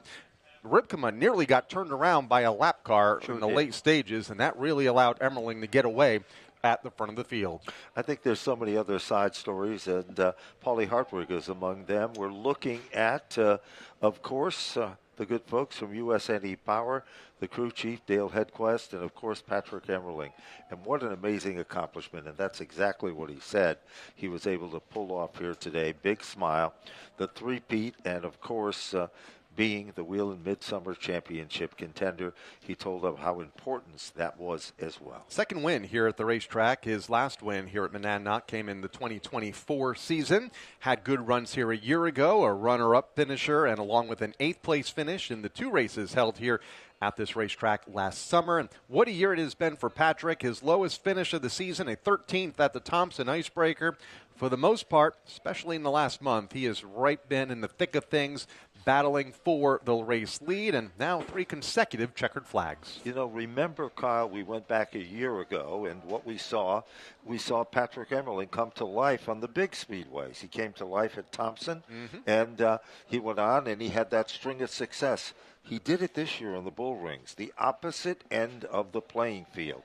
That's pretty amazing to do it on both ends. But how will this momentum now carry to those bigger racetracks that we're going to see in the month of August when we go back to the Thompson Speedway Motorsports Park and New Hampshire Motor Speedway and the Stafford Motor Speedway? So make sure that you're with us. If you can't be there, and support your local tracks as well, make sure that you watch us on Flow, of course. And down in the winner's circle, Josh Venata lighting up a stogie in celebration, along with Dale Hedquist, and of course our good buddy David Miller is down there as well. Took the lead early in this race, gave it up for a couple of laps in a battle with Tyler Ripkema up front. Tyler able to get out front by, 3 1,000ths of a second, Yes. one lap Close. in near dead heat. They went back and forth for a few laps following a restart, but once Patrick was able to get out front, was able to pull away and get away from the rest of the field. You know, and there was so much drama. You think about it. Matt Hirschman was coming to the front. He, well, by the spin of the wheel, ended up starting further back than he wanted to. And then, of course, there was a spin in the situation bringing out the final late caution of the event. And the end results was Matt Hirschman couldn't get back to the front. He worked it to the best of his advantage as well, but it just wasn't as well, it wasn't really a good day for him. And what about poor Michael Christopher, who came all the way back to compete in this event, and his day began and ended not with good. Yeah, it was a tough night. He fell out of this race in the first 10 laps due to an alternator issue, finishing in the 21st position and after a top 10 in the truck race a night ago. Let's go back to the front straightaway and hear from some more of our top finishers with Bonza. Tyler Ripkema, another solid run, back-to-back top 5 finishes. You come home second. All those restarts, you were trying so hard in the outside, but how much did that hurt the car at the end? Yeah, I mean, long run toward the – I mean, we were really, really good for like 75 laps or so. Just there was an extra 50 there toward the end, you know, and it's like, we fired off hard on the outside of Pat, and I knew that was basically our shot. So me and him ran real hard door-to-door there for a few laps on that last restart. For a couple times there I thought maybe I'll get him, but then, you know, you start thinking, get in line, you know, it's too early to burn up, and then we might end up 5th or something, you know. But, no, great run altogether. You know, our guys did a great job today. Car was really good.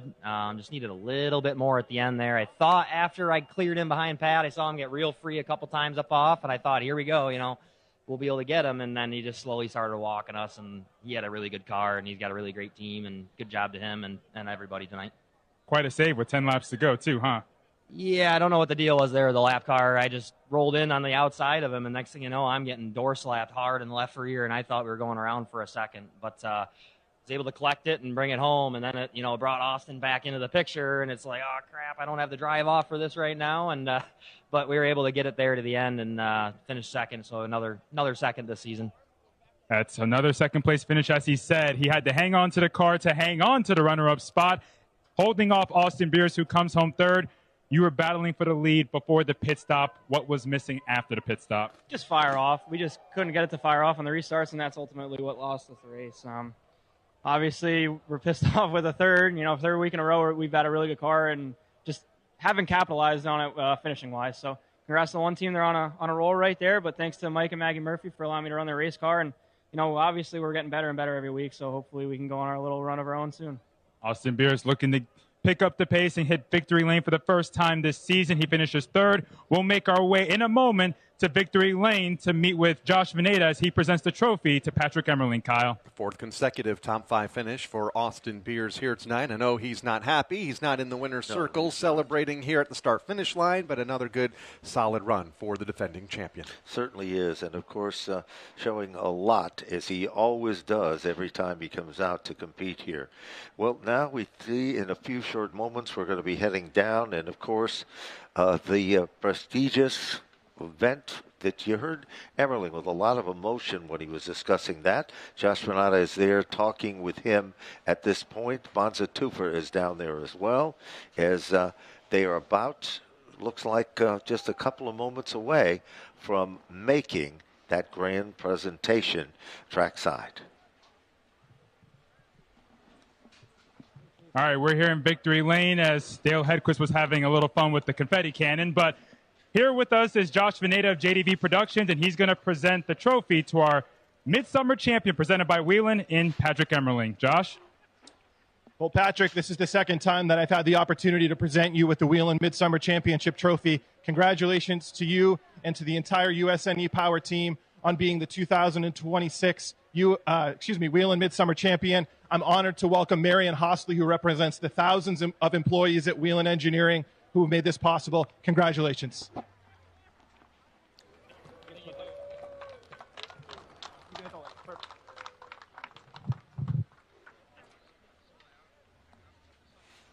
So the official presentation made from our Whelen Midsummer Championship down trackside, and Patrick Emmerling picking up the win and the extra bonus money here tonight, Ben. You did a big day for that team, a big day for USNE Power, and a big day for JDV Productions and Josh Venata.